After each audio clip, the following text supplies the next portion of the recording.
छोड़कर शीश नवाने को आप पूजा मानते हैं? नहीं देवेंद्र, ये पूजा नहीं है। पूजा तो दिखावा ना करने का दूसरा नाम है। अच्छे विचार है पूजा, अच्छे कर्म है पूजा, दूसरों की सेवा और परोपकार का दूसरा नाम है पूजा। केवल अपने लिए नहीं, अपने चहुं ओर बसे हुए संसार के लिए जीना, यह है पूजा। किसी और की पीड़ा में तड़प उठना है पूजा, कि आप पूजा, पूज्य और पुजारी के अर्थ को ही भुला बैठे। और इसीलिए है देवराज इंद्र, जिस प्रकार अपने मार्ग में चट्टान को खड़ा पाकर नदी की धारा अपनी दिशा को बदल लेती है, उसी प्रकार आपके इस अहंकार को देखकर मैं भी आपसे अपना दुख बोल रहा हूँ। अरे महादेवी, जो क्रांति करके समस्त संसार को बदलना चाहता है, उसे सबसे पहले स्वयं को बदलना पड़ता है। फूलों की सेज को छोड़कर एक क्रांतिकारी को पथरीली खुरदरी भूमि को अपनी शैया बनाना पड़ता है। राजभवन का सुखद जीवन भूलकर कांटों की राह पर चलना पड़ता है। क्रांति की पहली मांग है त्याग, और त्याग की पहली मांग है सहनशीलता। जिस प्रकार कुंदन बनने के लिए सोने को पहले अग्नि में तपना पड़ता है, उसी प्रकार किसी भी व्यक्ति को अपनी भीतर की क्षमताओं को जानने के लिए परीक्षा की अग्नि में तपना पड़ता है। महादेवी, जिस प्रकार एक कृषक लहराते हुए खेत को देखकर प्रसन्न तो हो जाता है, परंतु उसके मन में एक आशंका रहती है कि क्या अगले वर्ष भी खेती यूं ही लहराएगी या सूखी रह जाएगी। मेरे मन में भी यही आशंका है महादेवी, और ना ही किसी का भ्राता।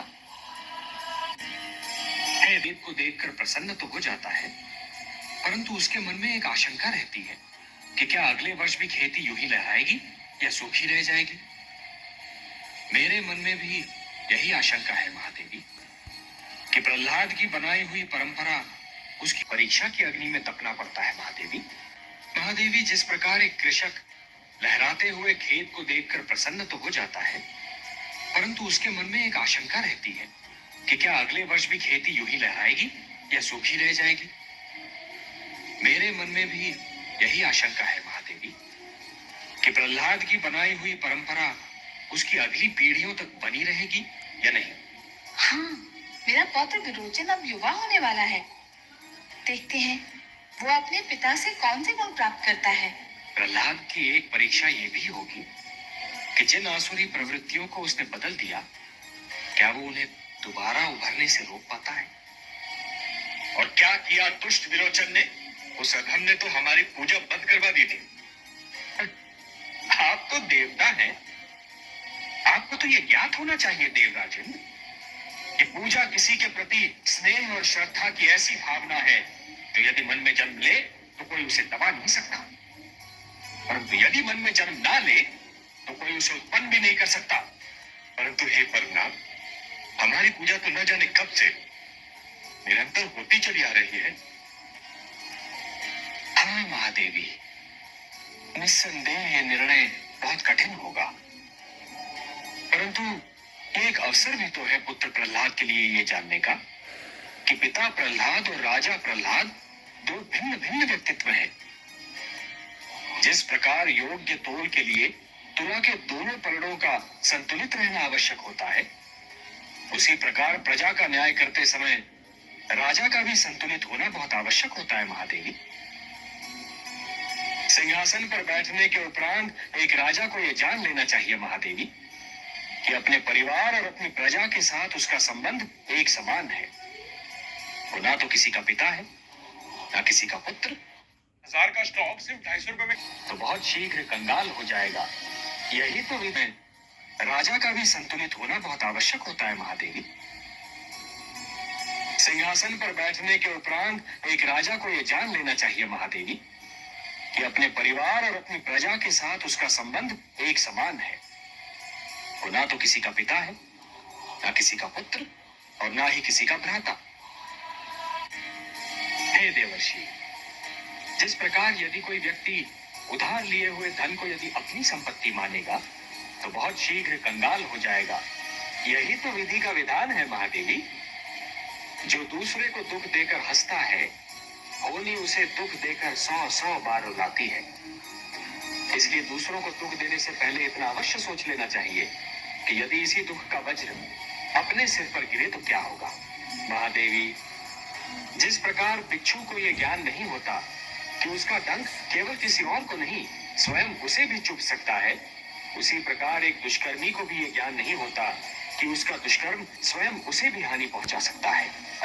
महादेवी, एक ही डाली पर खिले दो पुष्पों में से एक को स्थान मिलता है देवता के चरणों में, तो दूसरे को अर्थी पर। एक ही मेघ की गोद से निकली दो बूंदें, एक मोती बन जाती है तो दूसरी अंगारे पर गिरकर भस्म हो जाती है।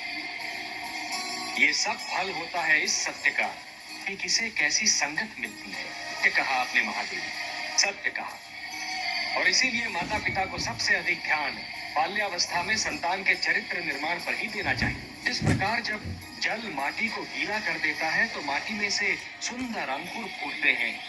उसी प्रकार जब भक्ति मन को उदार बना देती है तो मन में सुंदर विचारों का जन्म होता है। महादेवी, जिसके मन में खोट नहीं होती वो स्वयं को भी सच्चा समझता है और दूसरों को भी, और जिसे अपनी भूल का विस्मरण होता है उसे उसका दंड अवश्य मिलता है। इतिहास रचा ही इसलिए जाता है महादेवी कि आने वाली पीढ़ियां ये देख सकें कि उनके पहले की पीढ़ियों ने क्या भूल की और वो उस भूल को ना दोहराए। यदि दोहराती हैं तो दंड पाती हैं, दुख झेलती हैं। जानता हूं महादेवी, क्षति पहुंचाने वाले को दंड देना तो बहुत सरल है, पर उसे क्षमा करना बहुत कठिन। और जो क्षति पहुंचाने वाले को क्षमा कर सकता है वो तो पूजनीय है। कमल नयन, उत्सव वो है जो आत्मा को शांति दे, जो सारे नगर का जीवन अस्त व्यस्त कर दे। जिसमें मदिरा पीकर सब अपनी सुध-बुध खो बैठे, वो उत्सव नहीं, कोरा हुड़दंग है। परिवार क्या है?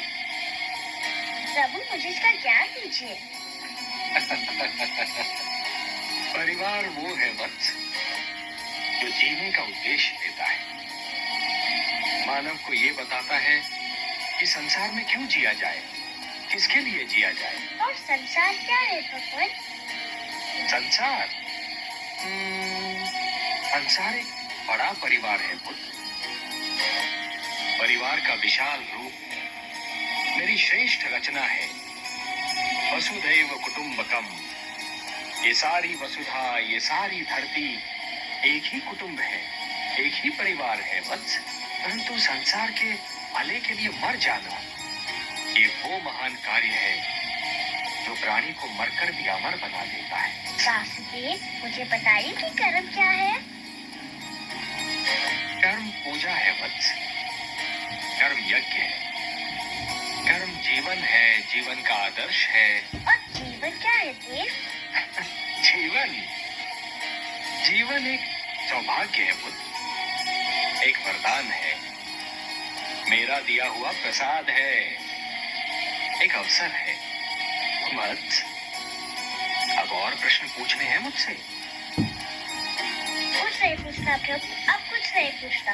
अब तो मुझे हर प्रश्न का उत्तर मिल गया है। मेरे चारों ओर ज्ञान का प्रकाश फैला हुआ है। मैं वहाँ हूँ जहाँ केवल मैं हूँ और आप है। अब न कोई कामना है, न कोई इच्छा। आपकी गोद में आकर लगता है इसके सिवा हर वस्तु तुच्छ है। अब मुझे कुछ भी नहीं चाहिए। मुझे मेरा ठिकाना मिल गया, मेरा घर मिल गया। नहीं वत्स, मेरी गोद तुम। महादेवी, जिस प्रकार सारे घर में उजाला फैलाने वाला दीपक चाहते हुए भी अपने ही